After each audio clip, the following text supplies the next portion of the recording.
Mandi air dingin, seger, jadi nggak panas. Apa? Jadi nggak kedinginan. Mandi air panas, dinginan, karena badan ngerasa panas. Hey sobat traveling, sekarang saya ada di Osaka, Jepang. Ini suasana depan penginapan kita menginap di Osaka, Jepang. Hari ini kita mau perjalanan menuju ke kantor Konsulat Jenderal Republik Indonesia yang ada di Osaka sini. Perjalanannya ya kurang lebih 30 menit. Masih bersama anak-anak SMA 4 Surabaya yang study tour ke Jepang bersama kami, Apimun. Jangan lupa kalau kalian suka subscribe, like, share, apapun itu, jadi saya semangat bikin video terus. Oke? Terima kasih buat kalian semua nonton videonya sampai habis. Let's check it out.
Oh iya guys, sebelum kita melanjutkan perjalanan, ternyata kita harus naik kereta bawah tanah atau subway Osaka, karena memang lokasinya Konsulat Jenderal Republik Indonesia ini ada di pinggiran kota Osaka.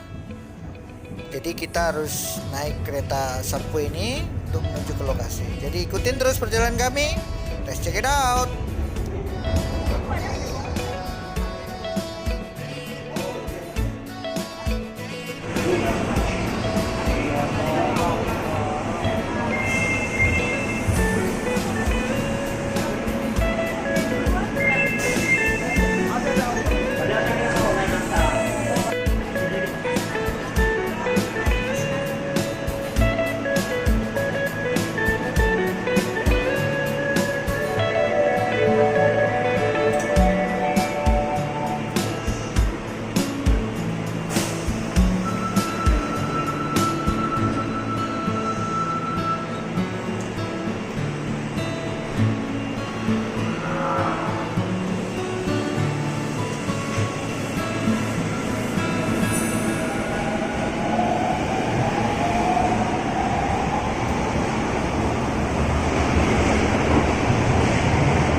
Waduh, tadi nggak bisa guys ngambil video di dalam kereta karena memang berjubel ya, banyak orang sekali.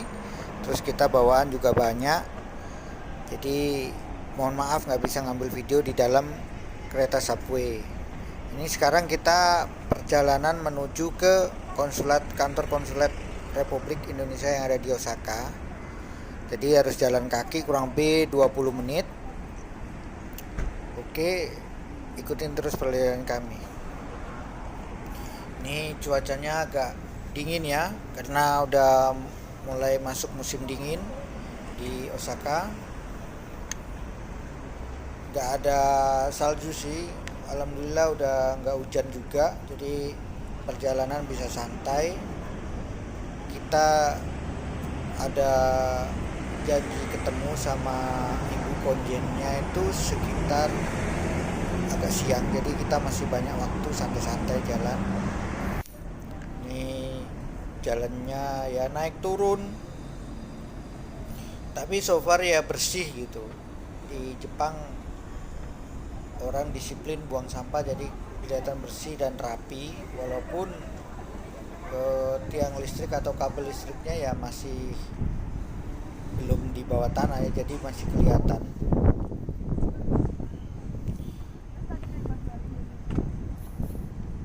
Ini jalanannya enak, udara dingin enak.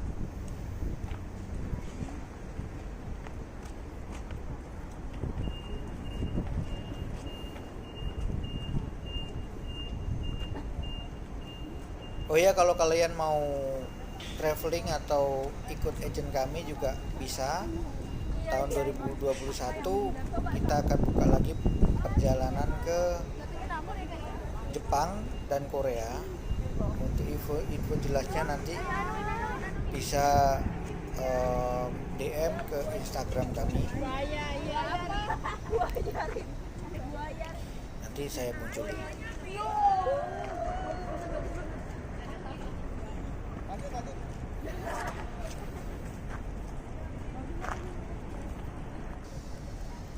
Ini ibu gurunya juga jalan ya, jadi semua itu sama, kita jalan kaki semua.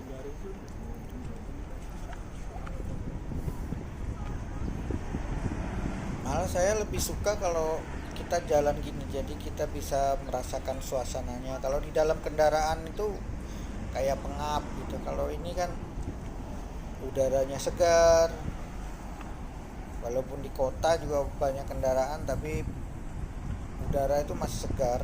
Polusinya benar-benar gak kerasa kalau kita itu di kota.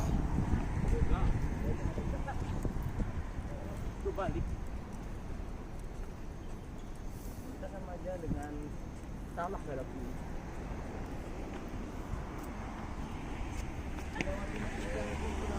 Kalau nyebrang gini kita harus hati-hati, kita harus nunggu lampu merah baru kita bisa jalan.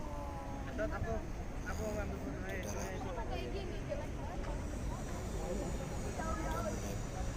Dia nggak pernah begini.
ternyata guys, gedung Konsulat Jenderal Republik Indonesia yang ada di Osaka ini di suatu gedung. Jadi konjennya itu sewa ya di gedung ini. Ada banyak lantai, ini tinggi sekali. Nanti kita cek di dalam ini lantai berapa. Enek no kembang no ini, kembang no, seret. Wah lah, nggak popo. Kembang nong ini tuh lo, tak foto. Kembang nong ini tuh. Ya, si. Oke. Mana ya. Sip. Oke, sip.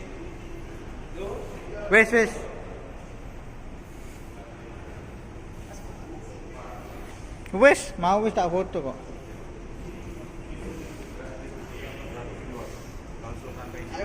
Nanti punya kita mana? Lantai berapa?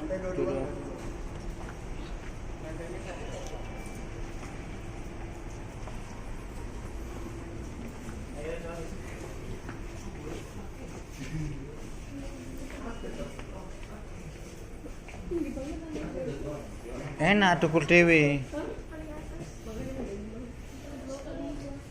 Karena kita akan jadi yang teratas.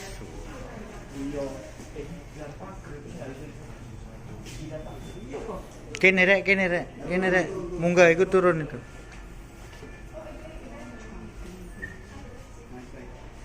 Sampai dua ya. Kalau nggak cukup dua jangan satu.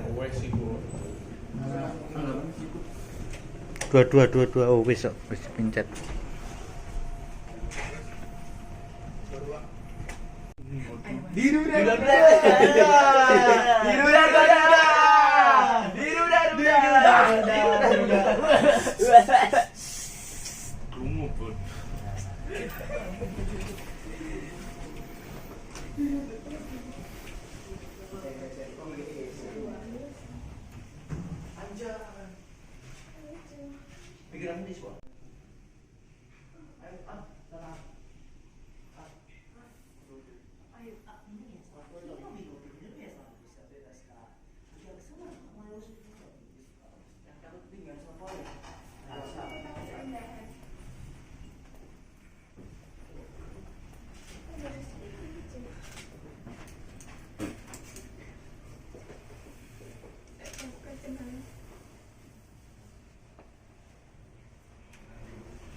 Kanan Van, kanan resepsionis.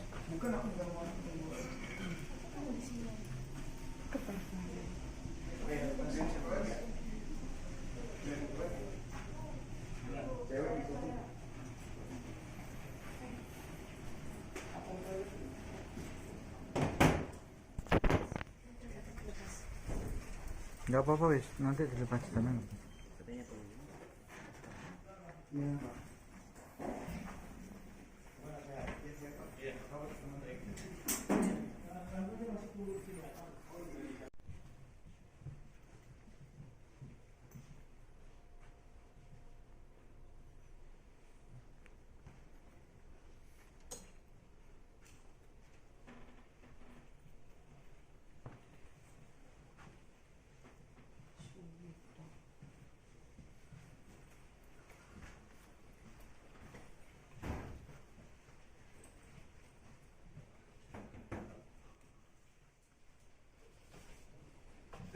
Duduk depan. Mami duduk depan. Tunggu depan di situ. Sini.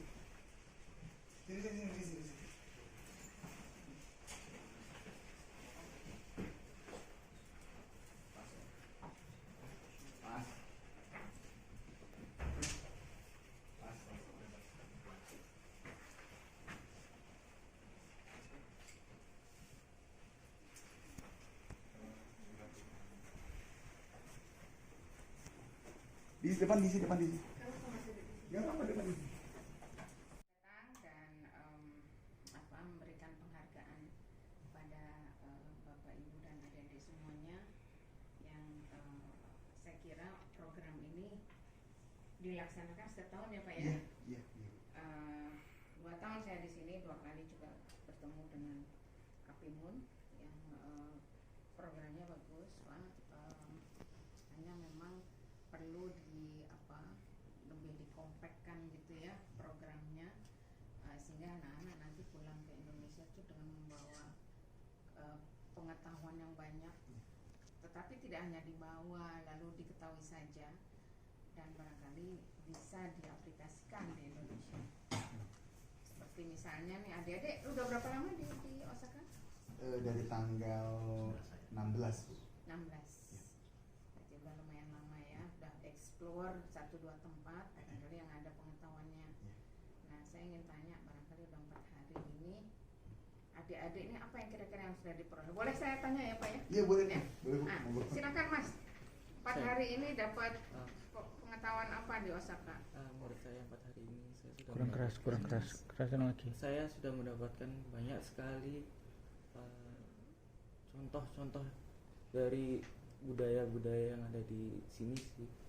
Jadi Misalnya apa? misalnya budaya saat aktivitas sehari-hari itu, misalnya saat naik ke kendaraan, misalnya kereta MRT gitu, berbeda banget seperti yang ada di Surabaya. Bedanya? Bedanya Konkretnya apa? Konkretnya di sini orangnya lebih disiplin, Bu. Disiplin dengan waktu. Habis itu kalau misalnya ada sesuatu itu pasti mereka langsung cekatan gitu, Bu. Misalnya apa? Sesuatu nggak jelas nih. Oh Sesuatunya apa? iya, maaf.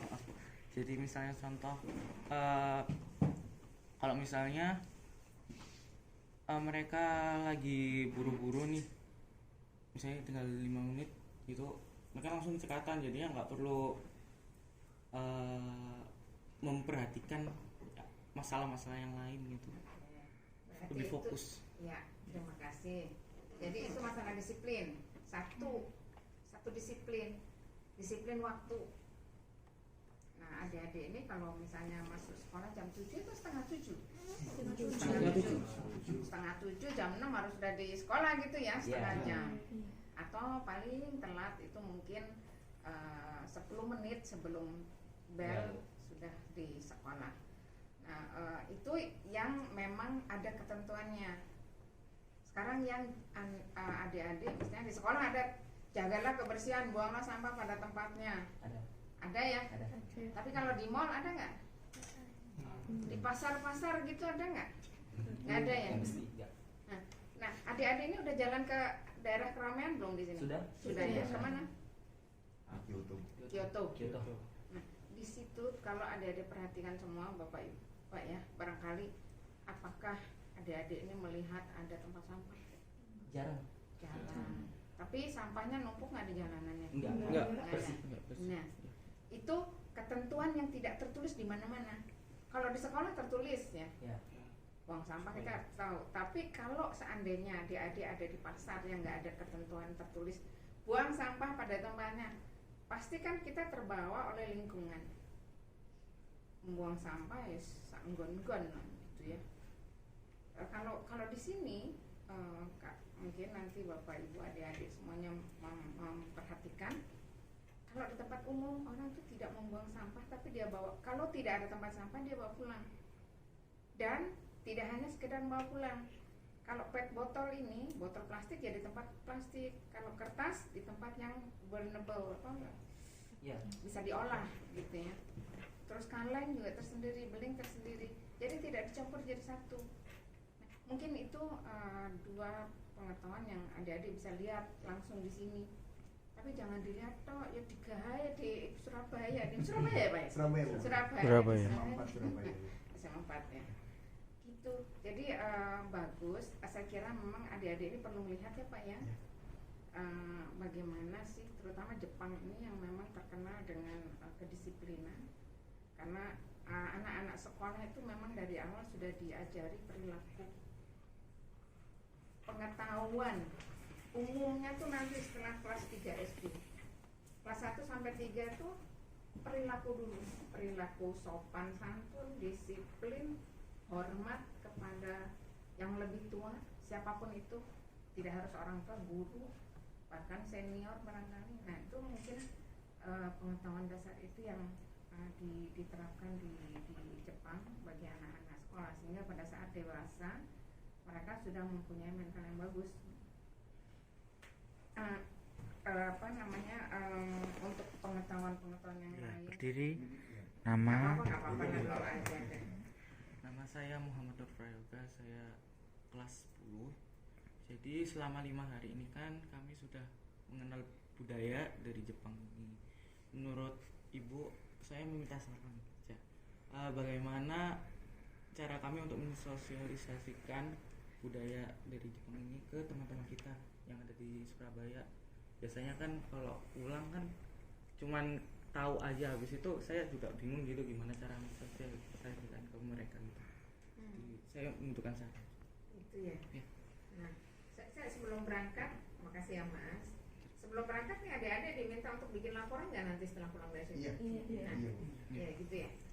Nah, adik-adik ini menuliskan laporan sedetail mungkin, lalu nanti dipresentasikan, misalnya pakai apa? SMA ini udah pakai PowerPoint nih. Sudah ya. Bikin PowerPoint butir-butirnya situ supaya menarik, lalu dijelaskan tiap poin. Misalnya Mas ini hari pertama tiba di Osaka, terus check in hotel ya. Terus check in hotel ngapain? Orientasi lapangan. Nah pada saat orientasi lapangan adik-adik ini lihat apa? Apakah sampah bertebaran kah? Tidak misalnya. Kenapa tidak bertebaran? Karena itu. Mengapa demikian? Karena orangnya sudah diajari tempat sampahnya ada banyak macam, dan sejak dini anak-anak sudah diajari untuk membuang sampah pada tempatnya dan sesuai dengan jenis barang sampahnya gitu. Satu. Yang kedua, naik kereta. Setelah itu kami naik kereta untuk mencari makan misalnya, atau naik kereta gimana? Apakah orang lari-lari rebutan berguduk masuk ke apa satu-satu? Itu kan bisa dijelaskan secara lebih detail ya. Bagaimana pengalaman adik-adik di sini? Dijelaskan di situ, tapi di PowerPoint bikin misalnya. Nah, di samping laporan yang lengkap ya Pak ya, narasi gitu ya, dengan gambar-gambar kalau perlu. Ambil foto pakai HP, yang nggak bawa kamera pakai HP. Jangan HP itu buat internetan, WhatsAppan sama doi aja loh. Gitu ya. Ambil foto, dokumentasi sebagai bukti bahwa memang seperti itu kondisinya. Nanti dijelaskan pada teman-teman. Mungkin kalau tidak satu sekolah ya satu kelas. Kalau tidak satu kelas satu kelompok, kan bisa ada satu kelompok ya. Kelompoknya dulu, yang kecilnya dulu aja. Kalau enggak ya adiknya dulu, biar adiknya punya pengalaman yang sama meskipun lewat cerita gitu loh. Jadi dari yang kecil dulu aja, grup yang kecil dulu, nanti lama-lama bisa satu sekolah. Semoga gitu ya Bapak Ibu guru memberikan izin adik Mas untuk presentasi bagaimana sih di sana hal-hal baik yang bisa dipakai gitu. Susun setiap kali jalan, catat, jangan terpesona dengan lingkungan, tapi catat apa yang dilihat, apa yang dialami, catat. Kalau perlu difoto sebagai bukti gitu. Kira-kira begitu ya kali ya. Terima kasih. Nah, Mbak Desa mau nambahin apa barangkali monggo? Mbak Desa. Ya kalau adik-adik ini kan pasti semuanya punya medsos ya, saya rasa ya tinggal dibagiin aja di media sosial masing-masing, Instagram pasti punya kan Instagram ya, tinggal difoto terus dibagi pengalamannya seperti kata Bu Mesri nanti itu kan pasti nanti semua baca, semua tahu. Yang paling gampang deh Instagram, gak cuma teman sekolahnya aja, keluarga semua tahu, keluarganya semua tahu kan. Oke.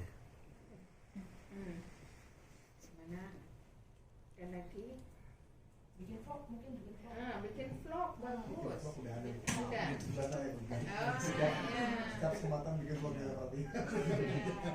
Sama nulis di blog jangan lupa. Bikin vlog misalnya, ini loh cara naik kereta. Pertama apa dulu, terus bagaimana di dalam, apakah ada yang halo, iya, oh, nggak ada, karena nggak boleh di dalam kereta pada telepon. Mungkin mungkin WhatsAppan oke lah ya, tapi telepon di dalam kereta tidak diperbolehkan. Kenapa? Kira-kira apa kira-kira? Mengganggu orang lain. Iya.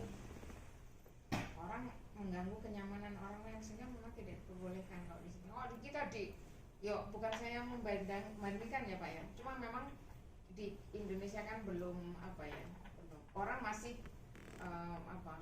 masih terbawa oleh egonya sendiri gitu.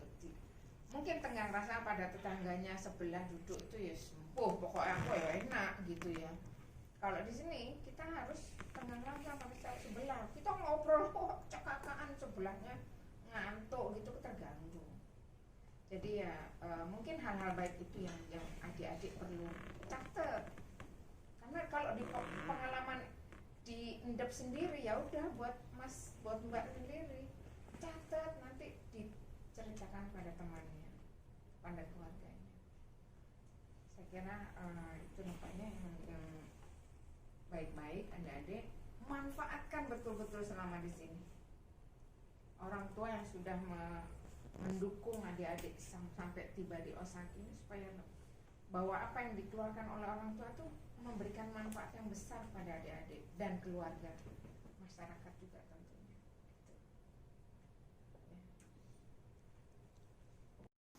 Itu tadi sekilas perjalanan kami di Konsulat Jenderal Republik Indonesia yang ada di Osaka. Semoga kalian menyukainya. Jangan lupa like, share, subscribe. Terima kasih sudah menonton sampai selesai video ini. Wassalamualaikum warahmatullahi wabarakatuh.